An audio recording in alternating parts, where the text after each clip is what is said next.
नृसिंहकवचं वक्षे प्रह्लादेनोदितं पुरा। सर्वरक्षाकरं पुण्यं सर्वोपद्रवनाशनं सर्वसम्पत्करं चैव स्वर्गमोक्षप्रदायकं। ध्यात्वा नरसिंहदेवेश हेमसिंहासनस्थितं। विव्रतास्यं त्रिनयनं शरदिन्दुसमप्रभं। लक्ष्म्यालिङ्गितवामाङ्गं विभूतिभिरुपाश्रितं। चतुर्भुजं कोमलाङ्गं स्वर्णकुण्डलशोभितं। सरोजशोभितरश्कं रत्नकेयूरमुद्रितं। तप्तकाञ्चनसङ्काशं पीतनिर्मलवासनम्। इन्द्रादिसुरमौलिस्तं स्फुरन्माणिक्यदीप्तिभिः। विराजितं पदद्वन्द्वं शङ्खचक्रादिहेतिभिः। गरुत्मतां सविनयं स्तूयमानं मुदान्वितं। स्वहृत्कमलसंवासं कृत्वा तु कवचं पठेत्। नरसिंहो मे शिरं पातु लोकरक्षात्मसम्भवः। सवर्गोऽपि स्तम्भवासफालं मे रक्षतु ध्वनिम्। नरसिंहो मे दृशो पातु सोमसूर्याग्निलोचनं। स्मृति मे पातु नरहरि मुनिर्वर्यस्तुतिप्रियः। नाशां मे सिंहनाशस्तु मुखं लक्ष्मीमुखप्रियः।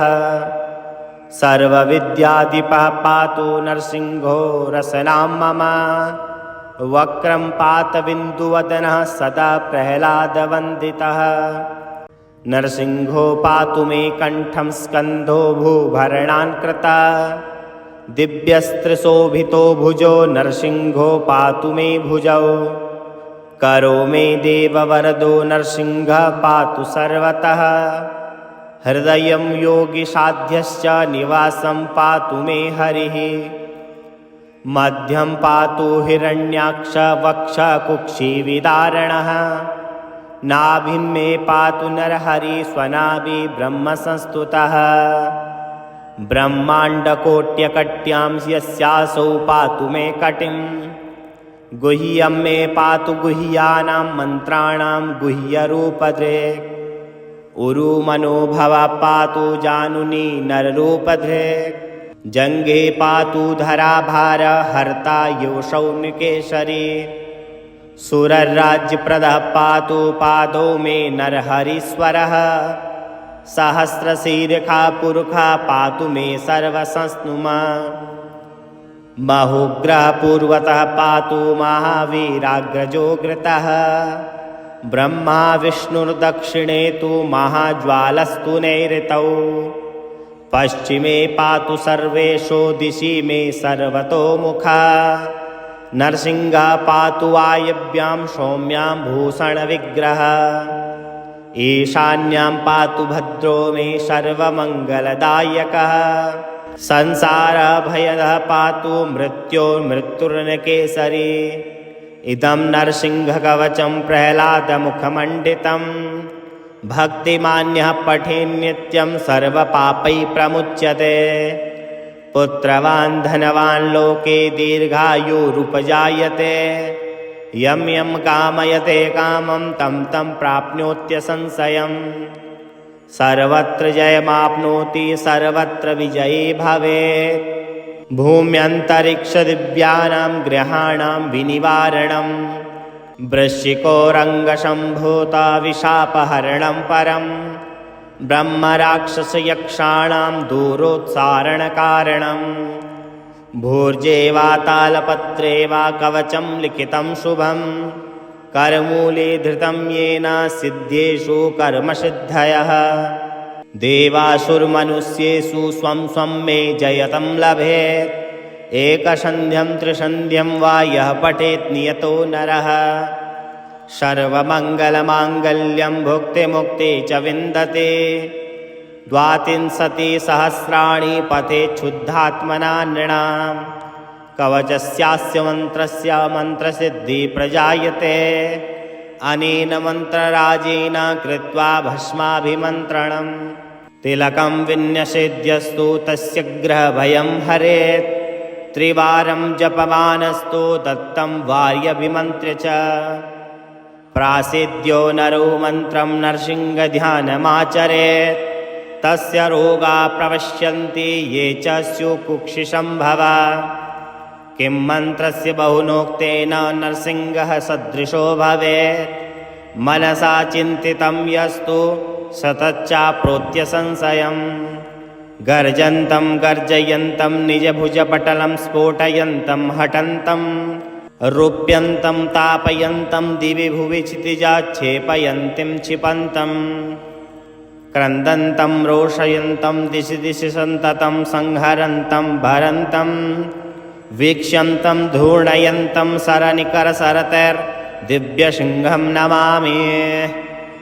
नृसिंहकवचं वक्षे प्रह्लादेनोदितं पुरा सर्वरक्षाकरं पुण्यं सर्वोपद्रवनाशनं सर्वसम्पत्करं चैव स्वर्गमोक्षप्रदायकं ध्यात्वा नरसिंहदेवेश हेमसिंहासनस्थितं विव्रतास्यं त्रिनयनं शरदिन्दुसमप्रभं लक्ष्म्यालिङ्गितवामाङ्गं विभूतिभिरुपाश्रितं चतुर्भुजं कोमलाङ्गं स्वर्णकुण्डलशोभितं सरोजशोभितरश्कं रत्नकेयूरमुद्रितं तप्तकाञ्चनशङ्काशं पीतनिर्मलवासनम् इन्द्रादिशुरमौलिस्तं स्फुरन्माणिक्यदीप्तिभिः विराजितं पदद्वन्द्वं शङ्खचक्रादिहेतिभिः गरुत्मतां सविनयं स्तूयमानं मुदान्वितं स्वहृत्कमलसंवासं कृत्वा तु कवचं पठेत् नरसिंहो मे शिरं पातु लोकरक्षात्मसम्भवः सवर्गोऽपि स्तम्भवा सफालं मे रक्षतु ध्वनिं नरसिंहो मे दृशो पातु सोमसूर्याग्निलोचनं स्मृति मे पातु नरहरि मुनिर्वर्यस्तुतिप्रियः नाशां मे सिंहनाशस्तु मुखं लक्ष्मीमुखप्रियः सर्वविद्याधिपः पातु नरसिंहो रसनां मम वक्रं पातबिन्दुवदनः सदा प्रह्लादवन्दितः नरसिंहो पातु मे कण्ठं स्कन्धो भूभरणान्कृता दिव्यस्त्रशोभितो भुजो नरसिंहो पातु मे भुजौ करो मे देववरदो नरसिंहः पातु सर्वतः हृदयं योगिसाध्यश्च निवासं पातु मे हरिः मध्यं पातु हिरण्याक्ष वक्ष कुक्षिविदारणः नाभिं मे पातु नरहरि स्वनाभि ब्रह्मसंस्तुतः ब्रह्माण्डकोट्यकट्यां यस्यासौ पातु मे कटिं गुह्यं मे पातु गुह्यानां मन्त्राणां गुह्यरूपधृक् उरुमनोभव पातु जानुनी नररूपधृक् जङ्घे पातु धराभार हर्ता योषौनिकेशरी सुरराज्यप्रदः पातु पादौ मे नरहरीश्वरः सहस्रशीर्षा पुरुषा पातु मे सर्वसंस्नुमा महोग्रः पूर्वतः पातु महावीराग्रजोग्रतः ब्रह्मा विष्णुर्दक्षिणे तु महाज्वालस्तु नैऋतौ पश्चिमे पातु सर्वेषु दिशि मे सर्वतोमुखा नरसिंहः पातु वायव्यां सौम्यां भूषणविग्रहः ईशान्यां पातु भद्रो मे सर्वमङ्गलदायकः संसारभयदः पातु मृत्युर्मृत्युर्नकेसरी इदं नरसिंहकवचं प्रह्लादमुखमण्डितं भक्तिमान्यः पठेन्नित्यं सर्वपापैः प्रमुच्यते पुत्रवान् धनवान् लोके दीर्घायुरुपजायते यं यं कामयते कामं तं तं प्राप्नोत्यसंशयम् सर्वत्र जयमाप्नोति सर्वत्र विजयी भवेत् भूम्यन्तरिक्षदिव्यानां ग्रहाणां विनिवारणं वृश्चिकोरङ्गसम्भूता विशापहरणं परं ब्रह्मराक्षसयक्षाणां दूरोत्सारणकारणम् भूर्जे वा तालपत्रे वा कवचं लिखितं शुभं करमूले धृतं येन सिद्धेषु कर्मसिद्धयः देवासुरमनुष्येषु स्वं स्वं मे जयतं लभेत् एकसन्ध्यं त्रिसन्ध्यं वा यः पठेत् नियतो नरः सर्वमङ्गलमाङ्गल्यं भुक्तिमुक्ति च विन्दते द्वात्रिंशति सहस्राणि पठेत् शुद्धात्मना नृणां कवचस्यास्य मन्त्रस्य मन्त्रसिद्धिः प्रजायते अनेन मन्त्रराजेन कृत्वा भस्माभिमन्त्रणम् तिलकं विन्यसेद्यस्तु तस्य ग्रहभयं हरेत् त्रिवारं जपमानस्तु दत्तं वार्यभिमन्त्र्य च प्रासेद्यो नरो मन्त्रं नरसिंहध्यानमाचरेत् तस्य रोगा प्रवश्यन्ति ये च स्युः कुक्षिसम्भवा किं मन्त्रस्य बहुनोक्तेन नरसिंहः सदृशो भवेत् मनसा चिन्तितं यस्तु सतच्चाप्नोत्य संशयम् गर्जन्तं गर्जयन्तं निजभुजपटलं स्फोटयन्तं हठन्तं रूप्यन्तं तापयन्तं दिवि भुवि क्षितिजाच्छेपयन्तीं क्षिपन्तं क्रन्दन्तं रोषयन्तं दिशि दिशि सन्ततं संहरन्तं भरन्तं वीक्ष्यन्तं धूर्णयन्तं सरनिकरसरतैर्दिव्यसिंहं नमामि नृसिंहकवचं वक्षे प्रह्लादेनोदितं पुरा सर्वरक्षाकरं पुण्यं सर्वोपद्रवनाशनं सर्वसम्पत्करं चैव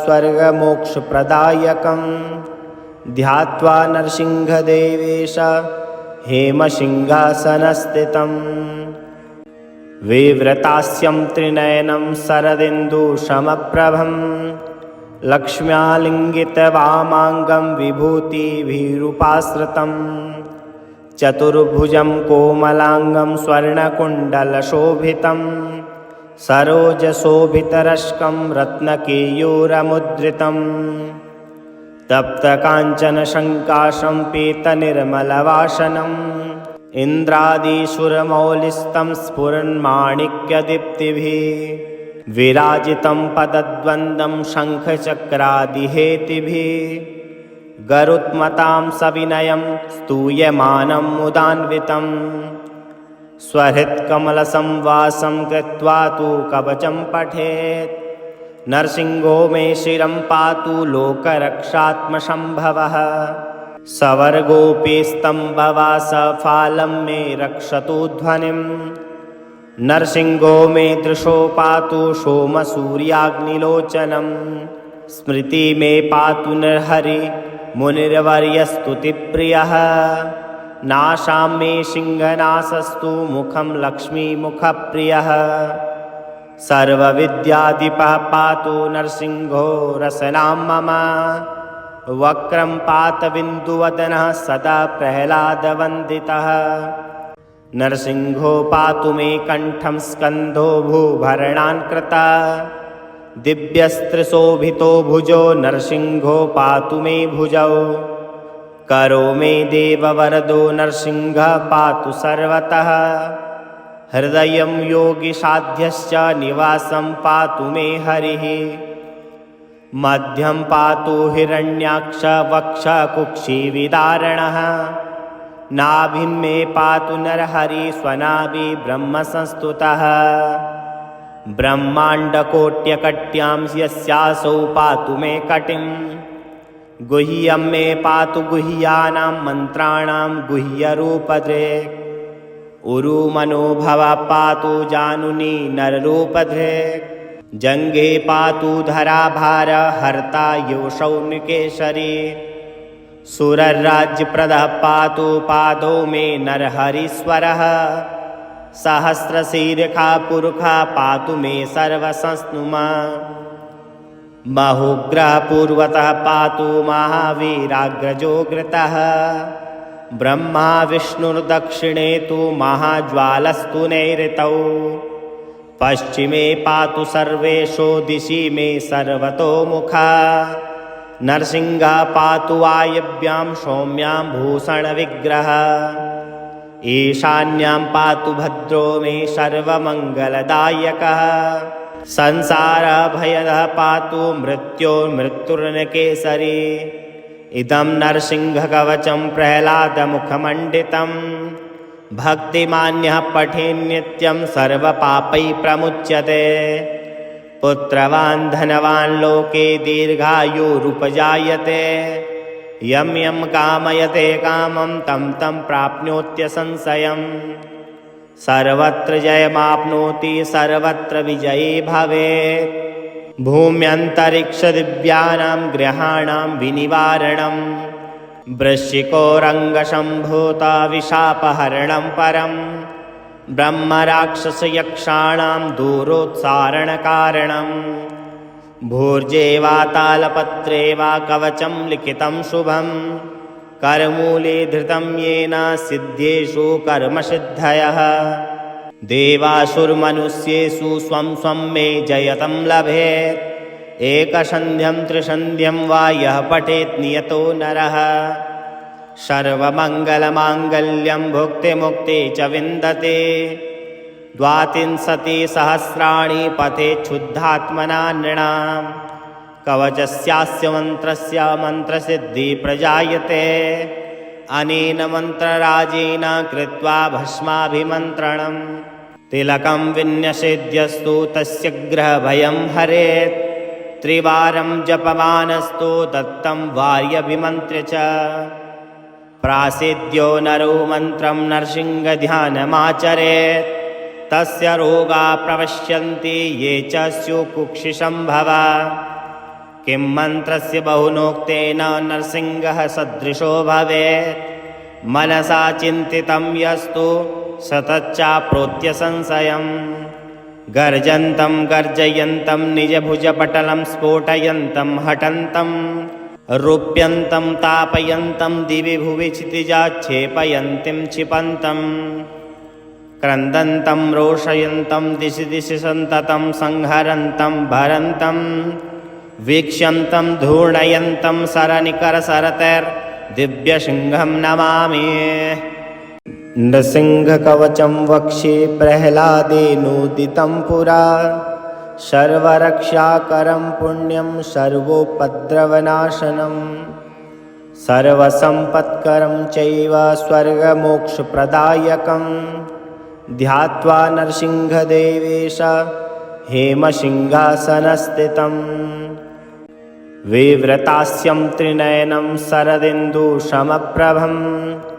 लक्ष्म्यालिङ्गितवामाङ्गं विभूतिभिरुपाश्रितं चतुर्भुजं कोमलाङ्गं स्वर्णकुण्डलशोभितं सरोजशोभितरश्कं रत्नकेयूरमुद्रितं तप्तकाञ्चनशङ्काशं पीतनिर्मलवासनम् इन्द्रादिसुरमौलिस्तं स्फुरन्माणिक्यदीप्तिभिः विराजितं पदद्वन्द्वं शङ्खचक्रादिहेतिभिः गरुत्मतां सविनयं स्तूयमानं मुदान्वितं स्वहृत्कमलसंवासं कृत्वा तु कवचं पठेत् नरसिंहो मे शिरं पातु लोकरक्षात्मसम्भवः सवर्गोऽपि स्तम्भवासफालं मे रक्षतु ध्वनिं नरसिंहो मे दृशो पातु सोमसूर्याग्निलोचनं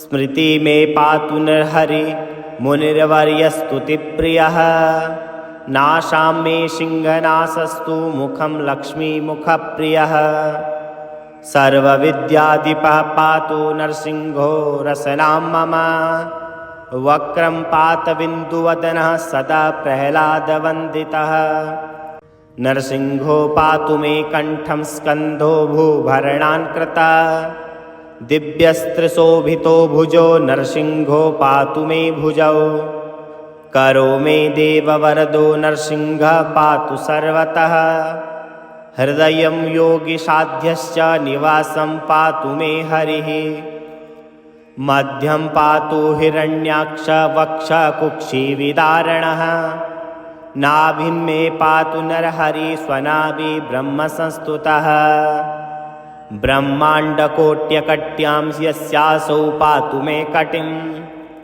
गुह्यं मे पातु गुह्यानां मन्त्राणां गुह्यरूपधृक् उरुमनोभव पातु जानुनी नररूपधृक् जङ्घे पातु धराभार हर्ता योषौ निकेशरी सुरराज्यप्रदः पातु पादौ मे नरहरीश्वरः सहस्रशीर्षा पुरुषा पातु मे सर्वसंस्नुमा बहुग्रह पूर्वतः पातु महावीराग्रजोग्रतः ब्रह्मा विष्णुर्दक्षिणे तु महाज्वालस्तु नैऋतौ पश्चिमे पातु सर्वेषु दिशि मे सर्वतोमुखा नरसिंहः पातु वायव्यां सौम्यां भूषणविग्रहः ईशान्यां पातु भद्रो मे सर्वमङ्गलदायकः संसारभयदः पातु मृत्युर्मृत्युर्नकेसरी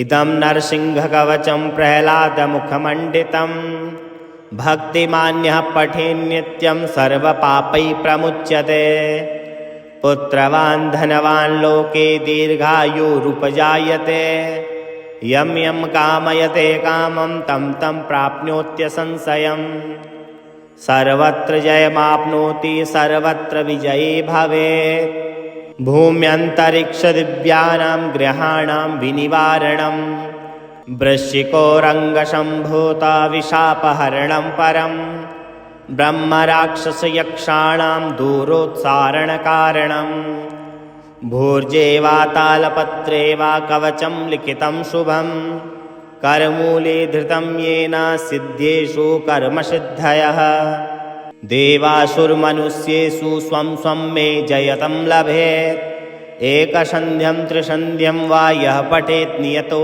नरः सर्वमङ्गलमाङ्गल्यं भुक्तिमुक्ति च विन्दते द्वात्रिंशति सहस्राणि पठेत् शुद्धात्मना नृणाम् कवचस्यास्य मन्त्रस्य मन्त्रसिद्धिः प्रजायते अनेन मन्त्रराजेन कृत्वा भस्माभिमन्त्रणं तिलकं विन्यसेद्यस्तु तस्य ग्रहभयं हरेत् त्रिवारं जपमानस्तु दत्तं वार्यभिमन्त्र्य च प्रासिद्ध्यो नरो मन्त्रं नरसिंहध्यानमाचरेत् तस्य रोगा प्रवश्यन्ति ये च स्युः कुक्षिसम्भवा किं मन्त्रस्य बहुनोक्तेन नरसिंहः सदृशो भवेत् मनसा चिन्तितं यस्तु सतच्चाप्नोत्य संशयं गर्जन्तं गर्जयन्तं निजभुजपटलं स्फोटयन्तं हठन्तं रूप्यन्तं तापयन्तं दिवि भुवि क्षितिजाच्छेपयन्तीं क्षिपन्तं क्रन्दन्तं रोषयन्तं दिशि दिशि सन्ततं संहरन्तं भरन्तं वीक्ष्यन्तं धूर्णयन्तं सरनिकरसरतैर्दिव्यसिंहं नमामि नृसिंहकवचं वक्षे प्रह्लादेनोदितं पुरा सर्वरक्षाकरं पुण्यं सर्वोपद्रवनाशनं सर्वसम्पत्करं चैव स्वर्गमोक्षप्रदायकं ध्यात्वा नरसिंहदेवेश हेमसिंहासनस्थितम् विव्रतास्यं त्रिनयनं शरदिन्दुसमप्रभं लक्ष्म्यालिङ्गितवामाङ्गं विभूतिभिरुपाश्रितं चतुर्भुजं कोमलाङ्गं स्वर्णकुण्डलशोभितं सरोजशोभितरश्कं रत्नकेयूरमुद्रितं तप्तकाञ्चनशङ्काशं पीतनिर्मलवासनम् इन्द्रादिसुरमौलिस्तं स्फुरन्माणिक्यदीप्तिभिः विराजितं पदद्वन्द्वं शङ्खचक्रादिहेतिभिः गरुत्मतां सविनयं स्तूयमानं मुदान्वितं स्वहृत्कमलसंवासं कृत्वा तु कवचं पठेत् नरसिंहो मे शिरं पातु लोकरक्षात्मसम्भवः सवर्गोऽपि स्तम्भवा सफालं मे रक्षतु ध्वनिं नरसिंहो मे दृशो पातु सोमसूर्याग्निलोचनं स्मृति मे पातु नरहरि मुनिर्वर्यस्तुतिप्रियः नाशाम्ये सिंहनासस्तु मुखं लक्ष्मीमुखप्रियः सर्वविद्याधिपः पातु नरसिंहो रसनां मम वक्रं पातबिन्दुवदनः सदा प्रह्लादवन्दितः नरसिंहो पातु मे कण्ठं स्कन्धो भूभरणान्कृता दिव्यस्त्रशोभितो भुजो नरसिंहो पातु मे भुजौ करो मे देववरदो नरसिंहः पातु सर्वतः हृदयं योगिसाध्यश्च निवासं पातु मे हरिः मध्यं पातु हिरण्याक्ष वक्षकुक्षिविदारणः नाभिं मे पातु नरहरि स्वनाभि ब्रह्मसंस्तुतः ब्रह्माण्डकोट्यकट्यां यस्यासौ पातु मे कटिं गुह्यं मे पातु गुह्यानां मन्त्राणां गुह्यरूपधृक् उरुमनोभव पातु जानुनी नररूपधृक् जङ्घे पातु धराभार हर्ता योषौनिकेशरी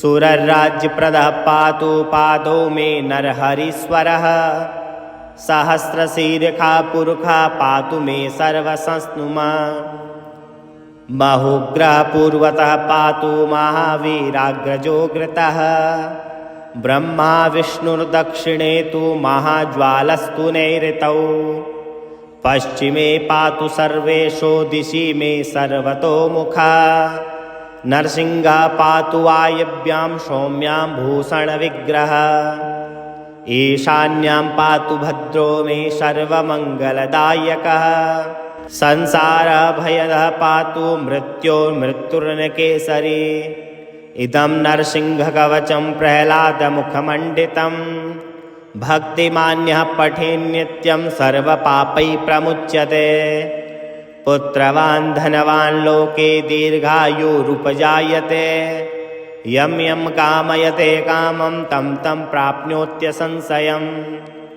सर्वत्र जयमाप्नोति सर्वत्र विजयी भवेत् भूम्यन्तरिक्षदिव्यानां ग्रहाणां विनिवारणं वृश्चिकोरङ्गसम्भूता विशापहरणं परं ब्रह्मराक्षसयक्षाणां दूरोत्सारणकारणं भूर्जे वा तालपत्रे वा कवचं लिखितं शुभं करमूले धृतं येन सिद्धेषु कर्मसिद्धयः देवासुरमनुष्येषु स्वं स्वं मे जयतं लभेत् एकसन्ध्यं त्रिसन्ध्यं वा यः पठेत् नियतो नरः सर्वमङ्गलमाङ्गल्यं भुक्तिमुक्ति च विन्दते द्वात्रिंशत्सहस्राणि पठेत् शुद्धात्मना नृणाम् कवचस्यास्य मन्त्रस्य मन्त्रसिद्धिः प्रजायते अनेन मन्त्रराजेन कृत्वा भस्माभिमन्त्रणं